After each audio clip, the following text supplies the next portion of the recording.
We pull over and I see the children, they're crying and saying, "Help me, help me." Missy Pearson and J.D. Durant didn't think twice when they saw this silver Chevy Impala run off I-10, flip multiple times, then land upside down in this culvert.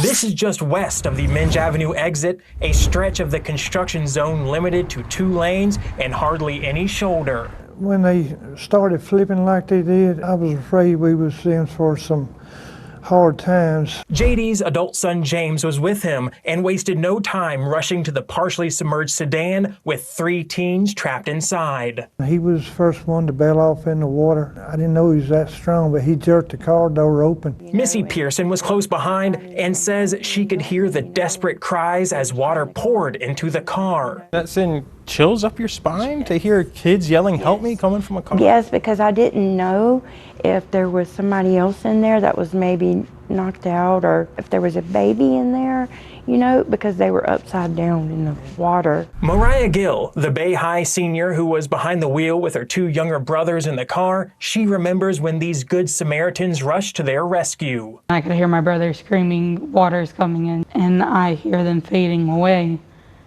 And they got out, and I hear them saying that my sister's still in there. Was that a moment of relief when you hear other voices coming to help y'all? When I heard my brothers got out, I was relieved, but I wanted to know they were okay.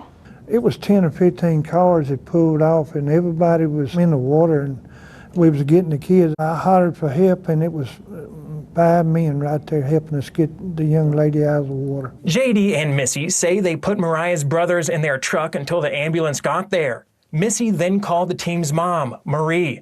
It's a phone call Marie told me she'll never forget because up until then, she wasn't sure if her kids were even alive. The lady told me that the car's 100% gone, that it's in a canal.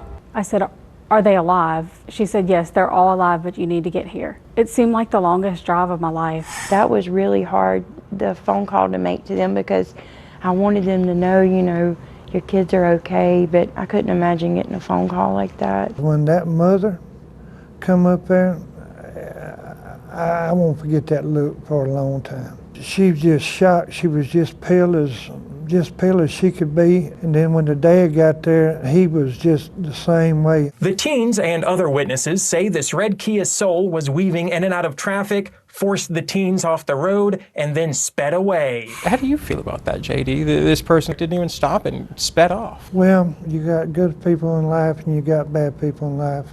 And this guy or lady or whoever done this, these kids are going to be scarred the rest of their life. Still, there's a silver lining here. Those good people that JD mentioned. When we left, I felt like my faith in humanity was restored because, you know, it was all kind of people out there. Everybody came together as one for those kids.